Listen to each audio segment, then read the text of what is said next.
eres el remanente de Israel. También te di por luz de las naciones, para que seas mi salvación hasta lo postrero de la tierra. Así dice la palabra del Señor. Tome su lugar, hermanos.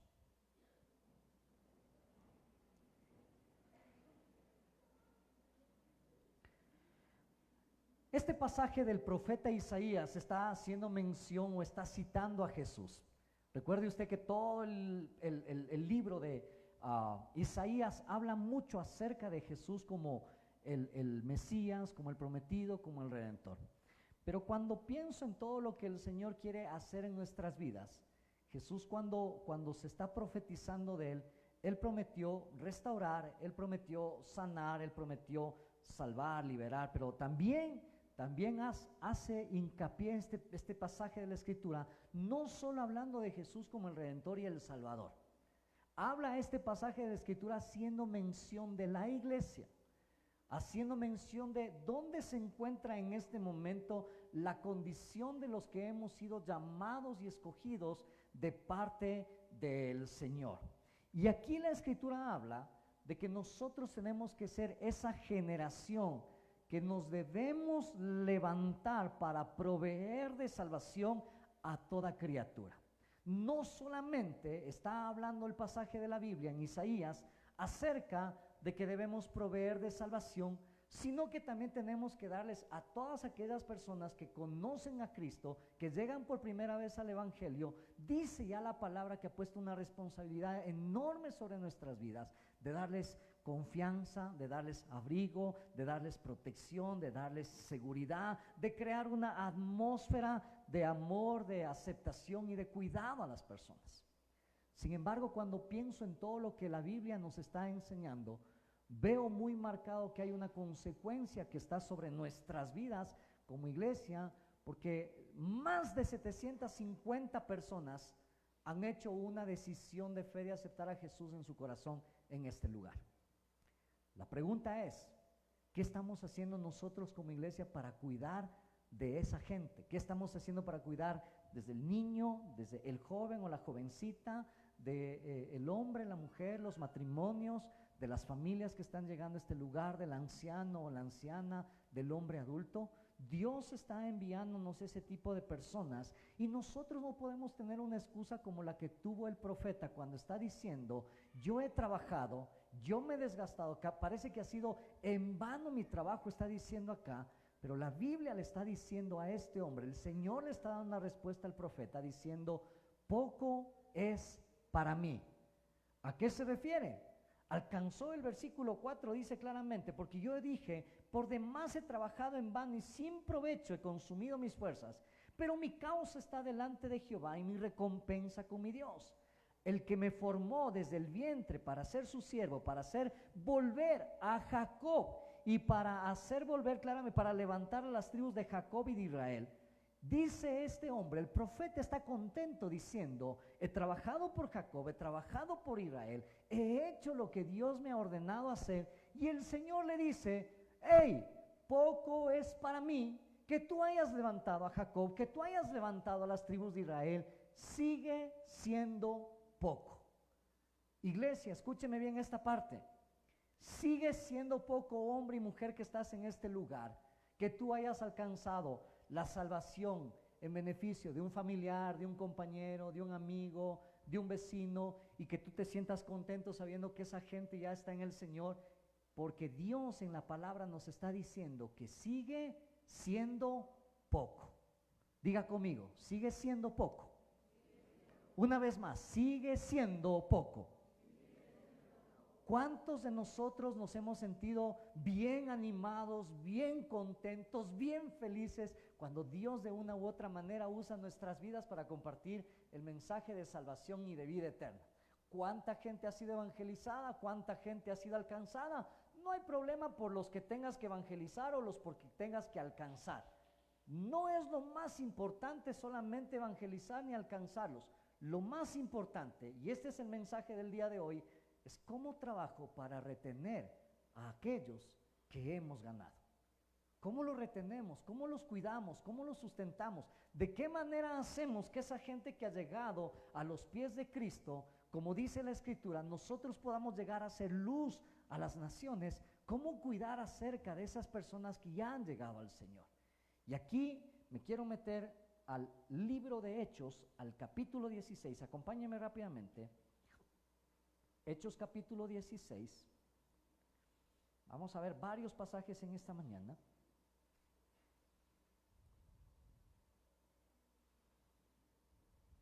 Hechos 16. ¿Lo tienen? Versículos 6 al 10 dice la palabra del Señor. Y atravesando Frigia y la provincia de Galacia, les fue prohibido por el Espíritu Santo hablar la palabra en Asia. Y cuando llegaron a Misia, intentaron ir a Bitinia, pero el Espíritu no se lo permitió. Y pasando junto a Misia, descendieron a Troas, y se le mostró a Pablo una visión de noche. Un varón macedonio estaba en pie, rogándole y diciendo: pasa a Macedonia y ayúdanos. Cuando vio la visión, enseguida procuramos partir para Macedonia, dando por cierto que Dios nos llamaba para que les anunciemos el Evangelio. ¿Cuál es el deseo más ferviente de Dios? La Escritura dice que Dios no quiere que ninguno se pierda, Dios quiere que todos vengan al arrepentimiento.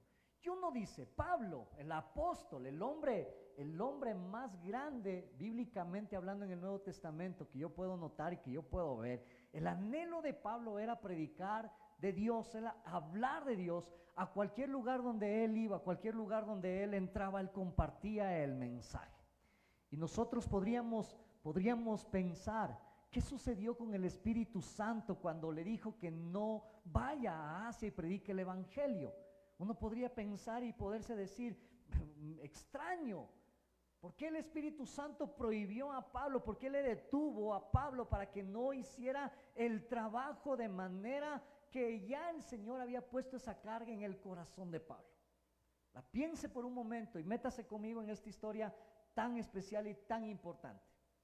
Pero me he podido dar cuenta, también en mi vida espiritual, en estos años, que hay momentos en donde Dios no nos llama a predicar en un lugar, no porque Dios nos esté prohibiendo o no quiera Dios que prediquemos, porque sería una situación errada de nuestra parte pensar que el Evangelio no tiene que llegar a esos lugares.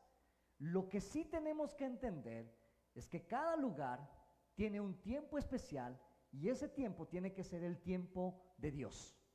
No era el tiempo de que Pablo entre a Asia a predicar. Sin embargo, usted más adelante ve que toda Asia fue poblada por el mensaje que trajo Pablo. Pero ese no era el momento. Pablo tenía el anhelo, Pablo tenía el ferviente deseo, Pablo quería compartir el mensaje, Pablo quería predicar. Pero Pablo, cuando se ve que el Espíritu le dice, no vayas, luego quiere ir a otro lugar y nuevamente el Espíritu le dice, no puedes entrar a tal lugar. Y uno podría decir, bueno, pastor, yo quiero predicar, yo quiero evangelizar, yo quiero compartir el mensaje, pero ¿me está diciendo que no lo haga?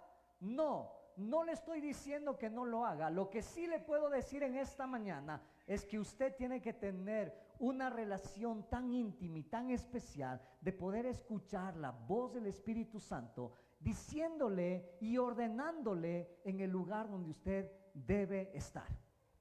¿Cuántos de ustedes se han sentido en algún momento frustrados de que le ha predicado a la misma persona y la misma persona por años no cambia? ¿Le ha sucedido? ¿Le ha pasado? Usted insiste con el mismo, el compañero, la compañera, el familiar, el vecino, el amigo, ¿verdad? El de la infancia, el que antes eran del pecado de arriba para abajo, pero usted dice, yo ya, Señor, le predico a este y este no me entiende, no se convierte, me canso de hablarle del amor del Señor, pero probablemente lo que está sucediendo es que en ese momento y en ese lugar ya no es el tiempo para hablarle a esa gente. Probablemente estamos descuidando a otra gente a la cual Dios te quiere mostrar y a quien tienes que hablarle. Es interesante y es muy puntual que yo le pueda decir algunas cosas en esta mañana, porque Dios quiere la salvación de toda criatura, claro que sí, pero Dios quiere que tú y yo podamos comprender que para todo hay un tiempo exacto y todo lo que hay debajo del cielo tiene que ser perfecto cuando viene de Dios. Quiero tomar un ejemplo para que me pueda comprender esto. Teníamos un evangelista con mi esposa, con Patty, teníamos un amigo evangelista, pero este hombre no tenía ni iglesia, ni pastor, ni cobertura. Era un hombre que andaba de arriba para abajo, siempre evangelizando y predicando. Un día vino a la iglesia, no a este lugar, sino donde estábamos antes, y un día vino en un tiempo de oración, en un ayuno, me recuerdo, que él vino para que nosotros podamos orar por él. Y dijo, por favor, quiero que oren por mí, necesito que me cubran, voy a ir este fin de semana a una campaña, voy a estar predicando y quiero llevar el mensaje. Y entonces en ese momento mi esposa, recuerdo que le dijo claramente, yo siento que tú no tienes que ir a ese lugar. No creo que debes ir ahora a predicar a ese lugar, ¿verdad? Y entonces él se sintió así un poco inquieto y me dijo, ¿tú crees, Gustavo, que yo tengo que ir? Y le digo, la verdad, me siento un poco... ¿Qué te digo a ti? Tú no eres nuestra oveja, eres nuestro amigo, pides oración. Pero la verdad yo no creo que tú deberías irte así porque necesitas primero establecerte en un lugar, tener una cabeza, una autoridad y una cobertura espiritual sobre tu vida para que te sientas tú cubierto. ¿Qué cree que sucedió con el hermanito? Se fue. Él no tenía ni pastor, ni ley, ni nada. Nosotros éramos sus amigos, obviamente no podíamos decirle mayor cosa. ¿Sabe qué sucedió? Llegó a la campaña, a un lugar, a un pueblito ahí, y empezó a predicar y todo lo demás. Y uno diría, pero fue a hacer la obra del Señor. Bueno, fíjese esto. Cuando terminó de predicar, hace un llamado y pasa toda la gente, está con su corbata elegante, ¿verdad? Y cuando empieza él a orar y todo lo demás, una mujer que está frente a él se endemonia. Se endemonia, hermanos. Se transforma. ¿Verdad? Y la mujer lo agarra de la corbata. ¿Les puede imaginar a una mujer endemoniada que te agarre de la corbata y te empiece ahí a ahorcar con la corbata? Yo por eso ya no predico con corbata. Se me vaya a endemoniar a alguien. No, es broma. Imagínate, ahí le agarra la corbata al pobre hermano y lo tenía de un lado para otro y el otro mientras trataba de zafarse, en un momento determinado la mujer endemoniada le muerde el dedo y se lo arranca y lo escupe.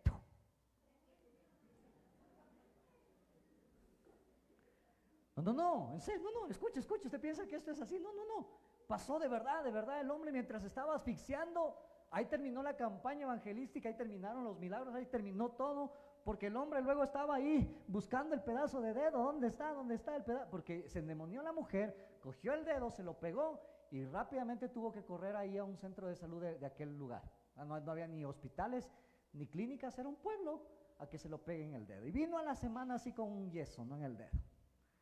Y a decirnos, no tenía que haber ido a ese lugar.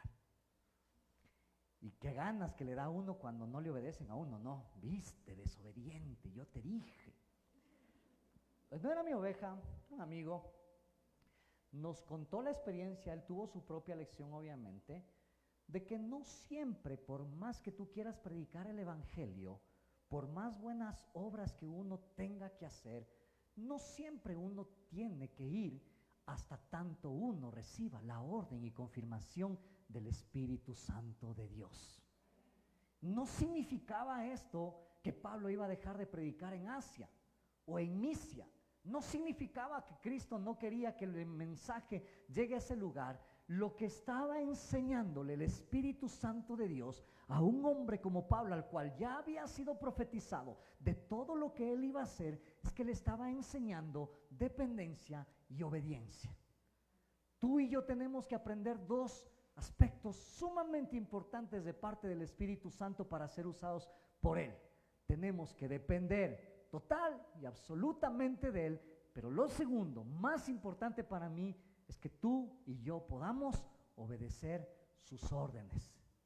Hermanos, la Biblia no es un libro, ojo a lo siguiente que quiero decirle, la Biblia no es un libro que tiene buenos consejos solamente. ¿Tiene buenos consejos la Biblia? Sí, por supuesto, cuando usted usa el consejo de Dios, ¿le sirve en su vida? Claro que sí, pero déjeme decirle lo siguiente, hermanos, la Biblia no solo tiene buenos consejos, la Biblia tiene órdenes. Pensé que me iban a decir, amén, aleluya. qué será que cada vez que somos confrontados con obediencia, el Señor nos tiene que arrinconar? Pablo fue arrinconado para obedecer al Señor. No vayas, le dijo el Espíritu Santo. Detuvo a Pablo a que no haga el trabajo, escuche, de manera errada. Y no podemos, hermanos, por un solo instante dudar de que Dios quiere traer salvación a toda persona. Pero el apóstol Pablo había escogido un lugar diferente al que Dios quería llevarlo. Pablo había escogido un lugar donde predicar el evangelio, pero definitivamente no estaba haciendo las cosas en el orden debido. Y tampoco es que estaba mal Pablo, no tenía un mal corazón, pero Pablo necesitaba escuchar la orden, la voz del Espíritu Santo. Qué sensibles debemos ser a la voz de Dios. Hermanos, no es suficiente solo con querer hacer, no es suficiente solamente decir, bueno, aquí voy y predico. No es suficiente. Usted tiene que hacer preguntas al Señor y decirle, ¿dónde lo vamos a hacer? ¿Dónde voy a predicar? ¿Dónde voy a evangelizar? ¿Dónde voy a levantar mi célula, el grupo? ¿Dónde, en qué casa va a posar la gloria de Dios? ¿O acaso no escucha que Jesús envió a sus discípulos de 2 en 2 y les dio instrucciones? Y claramente la instrucción fue, en la casa donde sea recibida la paz, en ese lugar, quédense, posen ahí. Pero en donde no sea recibida la paz, ¿qué dijo el Señor? Salgan de ese lugar. ¿Y qué dice? Y sacudan el polvo de su calzado, porque el juicio para ese lugar será mayor. Increíble. Órdenes, instrucciones. No solamente es ir por ir. Tenemos que pedirle al Señor que nos muestre el lugar a donde lo vamos a hacer. Porque ¿cuál es el lugar donde yo me encuentro en este momento? Probablemente no sea el lugar que Dios ha escogido. Y probablemente por eso te sientes mal, frustrado y sin dar fruto. Es lo peor que le puede pasar a un cristiano, que no estemos dando fruto. Si yo estoy predicándoles ahí a estos pecadores incircuncisos, hijos del diablo, pues no se convierte uno. ¿Será el lugar? Probablemente no es el tiempo. Probablemente no es la gente en este momento. Probablemente esa gente no es para nosotros. Y se lo voy a complementar de la siguiente manera. La Biblia dice que solo Dios da el crecimiento, ¿verdad? Pablo sembró, Apolos regó, pero solo Dios da el crecimiento. Es un tema nuestro, es un tema espiritual. Es un tema que probablemente nosotros hemos recogido fruto donde no hemos sembrado, donde no hemos ni siquiera regado, pero Dios nos ha permitido cosechar. Tenemos que ser sabios. Yo sembré semilla, pero probablemente yo no estoy recogiendo ese fruto, probablemente alguien más recogerá de ese fruto, pero tengo que ser sabio de saber cuál es mi fruto, porque yo anhelo tener mi propio fruto. ¿Cuántos me dicen amén? ¿Cuántos quieren tener su propio fruto? Ahora, cuando yo le estoy hablando de su propio fruto, le estoy hablando de sus propios discípulos, no de gente ganada. Yo me he ganado 100 almas, pastor. ¿Dónde están? No, es que si evangelicé, entregué tratado, ya evangelicé. No se trata de cuántos tratados hayas entregado ni a cuánta gente le hayas hablado, se trata de cuánta gente tú has afirmado en la fe. ¿A cuántos has cuidado? ¿Por cuántos te has desvelado? ¿A cuántos les has tenido que seguir limpiando sus cochinos pecados? Inicialmente nos toca hacer eso porque los niños, los bebés, no pueden limpiarse solos, aún no, necesitan de alguien más. Y hay muchos bebés en la fe que necesitan el cuidado nuestro. Y yo de eso quiero hablarle en esta mañana, del cuidado, del camino que tenemos por delante con el Señor, pero es un camino para cuidado. Camine conmigo a Juan capítulo 6, que le quiero mostrar algo fabuloso. Juan capítulo 6. Así que cuando usted venga y diga, bueno, voy a ir a una campaña, y el pastor le dice, no vayas, ¿qué tiene que hacer usted? Acuérdese del dedo. Y si va a ir a una campaña, no vaya con corbata, dice. Juan capítulo 6, versículo 35 al 40. ¿Lo tenemos? Muy bien. Versículo 35 al 40, Jesús les dijo: yo soy el pan de vida. El que a mí viene nunca tendrá hambre, y el que en mí cree no tendrá sed jamás. Mas os he dicho que aunque me habéis visto, no creéis. Todo lo que el Padre me da vendrá a mí, y al que a mí viene no le echo fuera. Porque he descendido del cielo no para hacer mi voluntad, sino la voluntad del que me envió. Y esta es la voluntad del Padre, el que me envió, que de todo lo que Él me diere no pierda yo nada, sino que lo resucite en el día postrero. Y esta es la voluntad del que me ha enviado, que todo aquel que ve al Hijo y cree en Él tenga vida eterna, y yo lo resucité en el día postrero. Míreme por un momento. ¿Cuántos de los que están aquí hemos orado para que Dios nos use? Usted ha orado: Señor, dame dones para predicar, dame dones para evangelizar, dame dones para resucitar muertos, resucitar a la suegra si es posible, Padre, dame dones, ¿verdad? Siempre estamos pidiendo un don. Qué increíble que pedimos dones para hacer que el mensaje del Señor sea conocido por todas las personas, que el Señor nos use sanando, que el Señor nos use liberando, y estamos con el don para predicar y evangelizar. Pero ¿sabe qué?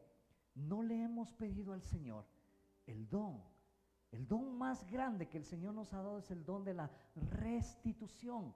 El don del cuidado no es el don que le hemos pedido. La gente puede predicar, la gente puede entonar un instrumento y tocar con el don porque Dios le ha dado ese don. La gente puede tener diversos dones, pero qué interesante saber que en la iglesia no hay el don del cuidado. No hay el don de cómo sostener, de cómo afirmar la fe de la gente. Casi nadie pide ese don, créame lo que le estoy diciendo. Casi nadie pide ese don. Dame el don de pastor, dame el don de la enseñanza, dame el don de evangelista, dame el don de aquí y de allá. Y Dios, el Espíritu Santo, concede los mejores dones, porque así tenemos que pedirlos. ¿Quién de ustedes ha pedido el don para cuidar a los perdidos? ¿Quién de ustedes ha pedido el don para limpiar a los más necesitados? Jesús es un ejemplo. Jesús tiene que ser nuestro testimonio. Jesús nos tiene que enseñar en esta mañana cómo Él cuidó a los nuevos convertidos. Jesús los cuidó, los afirmó. Hermanos, cada persona que se convierte al Evangelio ya es un hijo de Dios. Pero esa persona que es un hijo de Dios, que llegó por una invitación, que llegó porque tú lo trajiste, que llegó por algún problema, por alguna circunstancia, necesidad, esa persona necesita del cuidado tierno y cariñoso, necesita del cuidado de manos, necesita de que alguien lo abrace, que alguien lo afirme, que alguien esté pendiente de esa persona. Jesús dice la palabra que todo aquel que el Padre le daba, Él no echaba a nadie fuera, porque la voluntad del Padre era que ninguno se pierda. Quiero que podamos aprender algunos ejemplos de lo que nuestro Señor Jesucristo hizo con todos aquellos a quienes Él alcanzó, a quienes Él ganó, y la forma como Jesús los cuidó, cómo los protegió, de qué manera caminó con ellos. No solamente vino, no solamente Jesús era de aquellos que lanzaba las redes para que vengan todos los peces, sino que Jesús ya hizo una afirmación de que también tenía que cuidar por aquellos que vinieron. Usted ve a un hombre llamado Simón, que más adelante lo llamaría Pedro, y su hermano Andrés. Cuando Jesús gana a estos dos hombres que eran hermanos, que eran pescadores, los alcanza, les evangeliza, les habla de Él, ¿verdad? Él les está hablando acerca del pan de vida. Él era el pan de vida. Él se acerca a ellos, los conquista, los alcanza, los gana, pero ¿sabe qué hizo? Inmediatamente los empezó a afirmar en la fe. Inmediatamente no los dejó solos. Inmediatamente los llevó a una sinagoga. En la sinagoga Él sanó, liberó, ¿verdad? E inmediatamente estos hombres le hablaron de la suegra, y Jesús gustosamente fue a la casa de uno de estos hombres, de Simón para ser exactos, y sanó a su suegra. Hermanos, no se puede dejar a una persona suelta después de que acepta a Cristo. No se puede dejar a una persona suelta. Se cree y se considera, escúcheme en esto, no sé, aquellos padres y aquellas madres que han dado a luz, madres, ¿verdad? Los padres cuidan, pero las madres son las que paren, son las que sufren, ¿verdad? No sé si llegue algún momento ese experimento para saber qué es sentir dolores de parto. Digo, sigan nomás, bienaventuradas son las mujeres. Se cree firmemente que cuando un bebé nace, cuando un bebé viene al mundo, se cree firmemente que después que el bebé viene al mundo, se debe dar a ese bebé un cuidado que se conoce como las 72 horas de cuidados permanentes al bebé. Un bebé cuando nace necesita que la enfermera esté pendiente del bebé. Las primeras 72 horas son las horas más claves e importantes de lo que será el futuro o la vida de esa criatura. Las primeras 72 horas son la clave más importante. ¿Sabe qué sucede? Puede venir gente, llegan a este lugar, aceptan a Cristo, se arrepienten de sus pecados, probablemente llegan a una célula, a un grupo en casa, probablemente un compañero tuyo. Hermanos, para que la gente haga una decisión de fe, hay muchos lugares. Usted no tiene que esperar a que solamente suceda en la iglesia. Yo estaba un día evangelizando en la universidad, había un bar ahí en mi universidad, en la central, había un bar, y les empecé a predicar a un grupo de compañeras, y mientras estaba predicándoles al grupo de compañeras, les lancé el desafío, les dije, ¿cuántas de ustedes quieren aceptar a Jesús? Pero estábamos 5 compañeros sentados ahí en esa mesa, me recuerdo claramente ese día. 2 compañeras estaban atentas, 2 sentadas acá y una allá, y las 2 fumando, pero las 2 estaban enganchadas con el mensaje. Les dije, ¿quieren recibir a Jesús? Y me dijeron, sí, Gus, ¿qué tenemos que hacer? Nada, cierren sus ojos y oremos. Fue increíble porque esa noche, mientras ellas cerraron sus ojos para aceptar a Jesús, yo les estaba conduciendo con la oración de fe. Mientras estaban aceptando a Jesús, ¿sabe qué sucedió?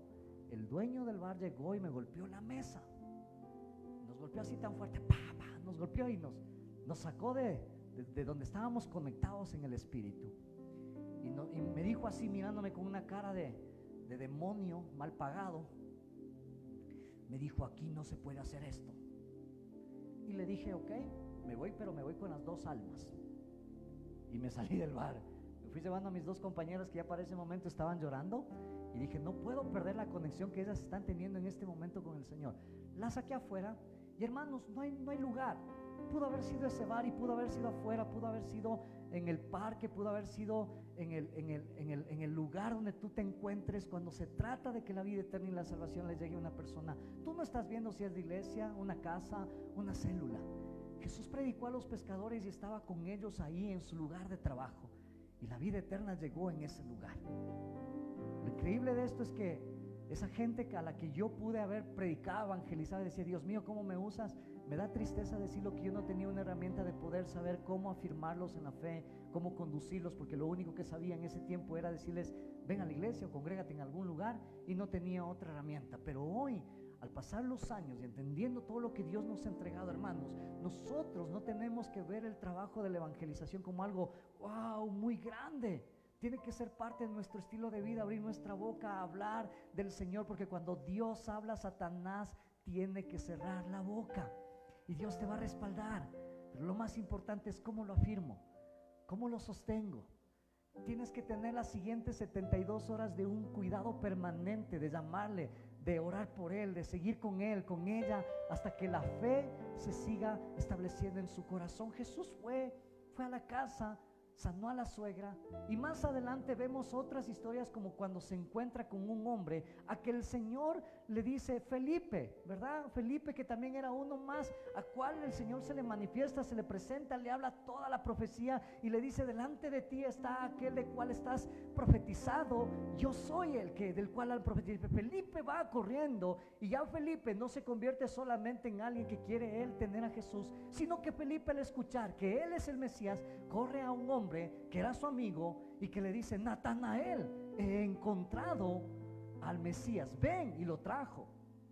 También hay gente que puede ser impactada del mensaje de Jesucristo, y esa gente que es impactada del mensaje de Jesucristo inmediatamente va a buscar a alguien más para conectarlo a la vida eterna y a la salvación. Jesús entró en casa de un hombre llamado Mateo, que era público, era un hombre que cobraba impuestos, era un hombre no bueno, no agradable. También estuvo en casa de un hombre llamado Zaqueo. La gente se burlaba de Jesús, la gente no quería con Jesús, la gente decía, ¿qué hace este hombre que se cree santo, que es un rabí, sentado, cenando, comiendo o en la casa de uno de estos publicanos. ¿Usted cree que Jesús tuvo pena? Jesús no tuvo pena. Jesús entró, comió con ellos, se sentó con ellos, estuvo con ellos, los abrazó. Hermanos, no podemos nosotros pensar que simplemente soltar un mensaje, que simplemente es predicar. Qué lindo, hoy la gente es tan sencillo que podemos compartir el mensaje que se predica domingo tras domingo y que sale por nuestras redes sociales. La gente dice, bueno, qué lindo, yo puedo compartir ahora el mensaje que predica el pastor a través de las redes sociales o los devocionales, de los cuales somos muy nutridos y bendecidos. Pero es tu parte, porque sigue siendo poco lo que hemos hecho hasta el día de hoy. Sigue siendo poco, es para mí que tú digas que eres mi siervo, mi ungido. Poco es para mí que digas que eres mi líder de un grupo, de una célula. Poco es para mí que tú digas que eres alguien que cantas, danzas, alabas al Señor. Sigue siendo poco, dice el Señor. Y estuvo con una mujer en Samaria, que todos conocemos la historia de la mujer samaritana, que Jesús le dijo, dame de beber. Y a esta mujer le profetizó, y a esta mujer le dijo toda su vida. Y esta mujer rápidamente fue al pueblo y anunció. Y en ese día hombres vinieron, y cuando encontraron a Jesús, como era un judío mezclándose con gente samaritana, porque se odiaban. El amor al prójimo vence fronteras, vence barreras. Jesús se quedó varios días ahí con él. Y cómo no hablar de un hombre, de un endemoniado de Gadara, endemoniado gadareno. Nadie se acercaba a él, nadie quería tener nada con él, pero cuando Jesús se paró firme, lo miró con los ojos de amor, y en ese momento simplemente Jesús dio una orden de que los demonios salgan de él. A los discípulos los volvió a ver y le dijo, denle pan para comer y pónganle en vestido. Y a este hombre, ya cuando estaba cuerdo, libre, sano, restaurado, dijo, déjame que te siga. Y Jesús le da la orden a este hombre de que vuelva a su casa y cuente las grandes maravillas que el Señor ha hecho con él. Pasajes más adelante, cuando salió a Tiro Jesús de ese lugar, dice que más adelante Jesús volvió a esa región y le trajeron los endemoniados, los enfermos, y aún traían de las ropas de los enfermos que no podían ni siquiera caminar, y el Señor reprendía a la enfermedad y a los demonios. ¿Todo por qué? Por el gran amor de Dios. Dos historias únicas que encuentro en el Nuevo Testamento para hablar del gran amor de Dios. Ves la historia de ese hombre llamado el gran samaritano. Todos lo hicieron de lado, nadie quiso sanar, restaurar, liberar, curar, pero este samaritano, el buen samaritano, tuvo el tiempo de descender de su cabalgadura, ponerle vino, ponerle aceite, ponerle venda, llevarlo hasta un lugar, pagó por él de anticipado, y aún dijo, más adelante, si este te debe algo, yo pagaré por todo lo que este hombre consuma. El buen samaritano, la historia del buen samaritano, que no deja de ser una historia que habla acerca de tu vida y de mi vida, porque el gran samaritano es Cristo Jesús en nosotros. Y cómo olvidarnos del hijo pródigo, que malgastó todo, que hizo todo lo malo, pero que cuando volvió en sí, dice que dijo, volveré a la casa de mi padre, ya no como hijo, volveré como un jornalero. Pero lo interesante es que cuando eres hijo, nunca dejarás de ser heredero de la bendición de Dios. Corrió, lo abrazó, besó su cuello, hizo fiesta, se alegró, puso vestido nuevo, calzado, anillo, puso manto, puso todo, cubrió su desnudez, cubrió su pecado, cubrió todo lo que él podía cubrir. Pero a partir de ese abrazo, este padre nunca más iba a soltar a su hijo. Y lo que yo quiero que puedas entender, iglesia, es que tenemos el don de ganar, tenemos el don como iglesia. Hay a dos, Dios nos ha dado ese don de poder evangelizar, de poder predicar, de poder alcanzar a mucha gente. No es difícil ya ahora que nosotros podamos predicar, y si para ti sigue siendo difícil, bueno, pídele el don a Dios que te deje predicar, alcanzar, evangelizar, pero pídele al Señor que ahora te vista con el don y la gracia de poder cuidar y sostener a la gente. Nadie está haciendo ese trabajo, nadie quiere hacer ese trabajo, nadie. Pero Jesús está relatándonos estos testimonios donde nos está diciendo que si nuestro anhelo es cumplir la voluntad de Dios, entonces cada uno de nosotros cuidaremos a cada nuevo creyente que el Señor nos envíe. Es nuestro deber, es nuestra responsabilidad. No es solamente compartir, no es solamente evangelizar. Pastor, ¿qué hago con esos que me odian, que me escupen, que me ultrajan? ¿Verdad? Síguelos amando. Y es que para mí qué difícil que es amarle a ese arisco, esa jefa que es así, ay, es duro, es difícil. Pero te voy a seguir declarando lo que decía hace días atrás o semanas atrás. Toda rodilla se doblará y toda lengua confesará que Jesús es el Señor. No hay gente dura, no hay hombre duro, no hay mujer dura, no hay nada imposible para Dios. Si lo va a hacer, hágalo bien, hágalo para el Señor, ¿verdad?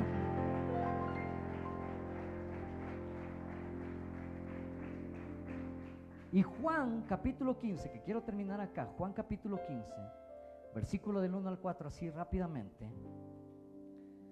Juan capítulo 15. Yo soy la vid verdadera y mi Padre es el labrador. Todo pámpano que en mí no lleva fruto lo quitará, y todo aquel que lleva fruto lo limpiará para que lleve más fruto. Ya ustedes están limpios por la palabra que les he hablado. Permanezcan en mí y yo en ustedes. Como el pámpano no puede llevar fruto por sí mismo si no permanece en la vid, así tampoco ustedes si no permanecen en mí. ¿Cuántos quieren llevar fruto? ¿Y cuántos quieren que ese fruto permanezca? No. ¿Cuántos quieren que ese fruto permanezca? No debemos solo hablar ya de cuánta gente hemos ganado o de cuánta gente hemos evangelizado. A partir de hoy tu lenguaje y tu medida de fe tiene que cambiar, porque a cada uno se nos ha dado una medida de fe. No hablemos solamente de cuánta gente has alcanzado, a cuánta gente has evangelizado, a cuánta gente has predicado. Quiero a partir de esta mañana que pongas en tu corazón una carga y una vehemencia de poder decir: Señor, yo por los que voy a alcanzar los voy a convertir en discípulos tuyos.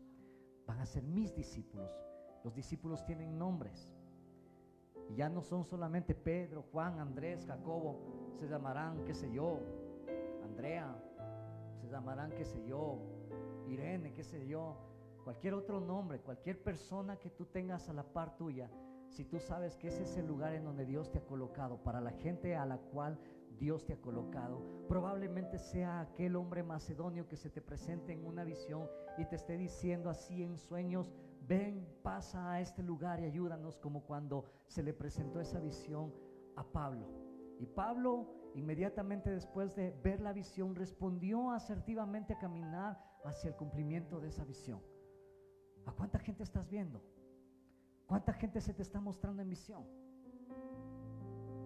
Es curioso, hace días atrás, y esto reflexionaba en la mañana y le decía a la iglesia, 31 de octubre se festejan tres aspectos. Uno nacional, que es el día del escudo nacional, ¿verdad? Y casi nadie saca su banderita a colgar en las casas como antes se hacía por ser un día patrio.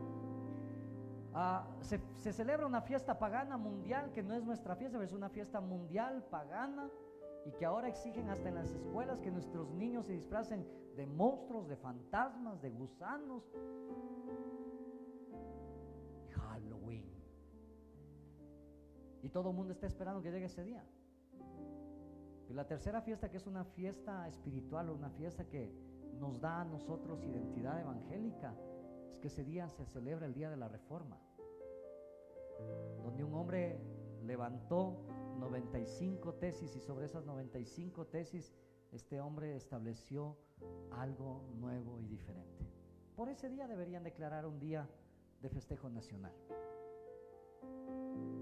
Pero analice y medite esto. No estoy en contra de la guagua de pan ni de la colada morada, pero es increíble que el 31 se celebran este tipo de situaciones, y 2 días más adelante se celebra algo que se conoce como el Día de los Muertos, y se hacen fiestas y se recuerda a la gente muerta, cuando nosotros tenemos a un Dios vivo y adoramos a un Dios vivo, y ese Dios vivo es Dios de vivos, no de muertos. Así que no se haga usted el vivo, ¿verdad? Pero reflexiona en lo siguiente, porque a veces no nos hemos dado cuenta de esto, y el apóstol Pablo aún dice que tenemos que tener cuidado de no comer de lo sacrificado a ídolos. Y estas fiestas son un sacrificio a esto, a ídolos. Yo tuve un ataque en estos días, y el Señor me hablaba acerca de que en esos días es donde más se perpetran situaciones de muerte. Y mientras alguien en el ámbito espiritual está perpetrando un avance de muerte, la iglesia puede estar en un estado de letargo, de quietud, cuando Dios debería levantar a la iglesia para un tiempo de oración, para un tiempo de declarar vida. Mientras otros están declarando juicio de muerte, nosotros deberíamos levantarnos a declarar juicio de bendición y de vida para todos aquellos que todavía no conocen al Señor. Debería ser nuestra parte. Y claramente la Biblia, la palabra habla me parece increíble ver cómo la palabra permanecer se repite 10 veces en este capítulo de Juan, capítulo 15. Permanece, permanece, permanece. Nos está hablando de la responsabilidad de llevar fruto. Y el llevar fruto no recae, no está en la vid, no está en el labrador, está en el pámpano, está en las hojas como tal, está en las ramas.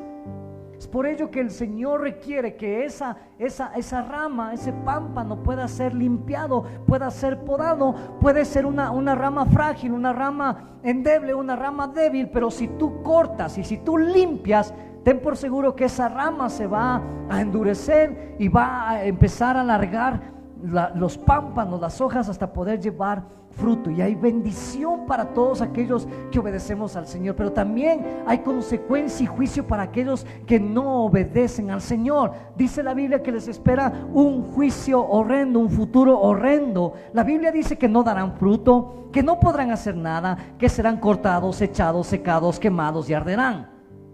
Pero aquellos que permanecemos en el Señor, nos promete grandes bendiciones, como que Cristo estará con nosotros, que llevaremos fruto, más fruto, mucho fruto, que nuestras oraciones serán respondidas por el Padre y que permaneceremos en una constante relación de amor con el Señor. ¿Cuál es mi parte? Pregúntate en esta mañana, ¿cuál es mi parte? ¿Qué es lo que Dios me está llamando a hacer? ¿Y a quiénes Dios me está enviando a llevar el Evangelio? Tengo que empezar a darme cuenta de que este debe ser motivo suficiente para hacer lo posible de nuestra parte. Tiene que ser motivo suficiente de lograr que los nuevos creyentes permanezcan anclados en el Señor. Debemos hacer lo suficiente para cuidar de aquellos que Dios nos confió. Debemos, dice la Biblia, ser hallados fieles, cuidando de las ovejas que nuestro Señor nos ha dado, para darles el alimento a su debido tiempo. Y sabe, el apóstol Pablo dice en 1 Tesalonicenses 2:8, que quiero concluir con esto: así también les tenemos a ustedes tanto cariño, que hubiéramos deseado darles no solo el Evangelio de Dios, sino hasta nuestras propias vidas. Tanto hemos llegado a quererlos, que estaríamos capaces de hacer todo esto por el amor a ustedes. Tanto amor. Y el mensaje de este día se llama amor al prójimo. No solamente lleves el mensaje, consolida, estate con ellos, cuídalos, abrázalos, ámalos, retén el fruto que Dios ha puesto en tus manos. Cuesta, es agradable. Jesús tuvo 12 discípulos, cuidó de ellos, estuvo con ellos, tuvo paciencia con ellos. Pero lo que Jesús hizo con esos 12 discípulos fue lo que marcó el resto de la historia de la humanidad, y para nosotros los cristianos, que es nuestro testimonio de fe. Pastor, ¿puedo alcanzar a todas las personas que pueda alcanzar? Con todo gusto alcanza a todas las que tengas que alcanzar, pero asegúrate de que si vas a alcanzar, asegúrate de tener el don de cuidarlas también, de sostenerlas, de protegerlas, porque es parte de nuestra responsabilidad. ¿Cree? ¿Está conmigo? No solo sirve que soltemos la palabra, no solo sirve de predicar, tenemos que estar con esa gente. Tómate el tiempo de llamarles, de invitarles. Gástate una tacita de café, no será mucha molestia, y vas a ver cómo Dios compensa la labor de tus manos. ¿Cuántos dicen amén? Póngase sobre sus pies. Démosle un fuerte aplauso al Señor.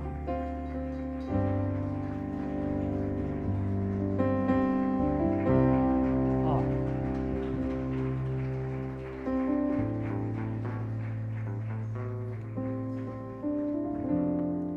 Levante sus manos. Permítame en esta mañana terminar orando. Y mientras está con sus manos levantadas y sus ojos cerrados para que no se desenfoque de nada, no quiero que piense, sino más bien en todas aquellas posibilidades que Dios ha puesto delante de usted. Predicar y evangelizar no tiene que ser ya un problema.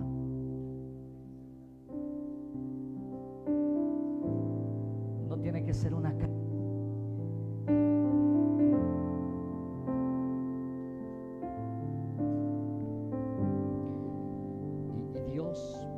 Dios tiene que hacer su parte, pero nosotros tenemos que hacer la nuestra. Así que mientras está con sus manos levantadas ahí, reflexione en todas las posibilidades que usted probablemente dejó escapar al tener a personas delante de usted, a gente a la cual usted le pudo no solamente hablar del mensaje del Señor, sino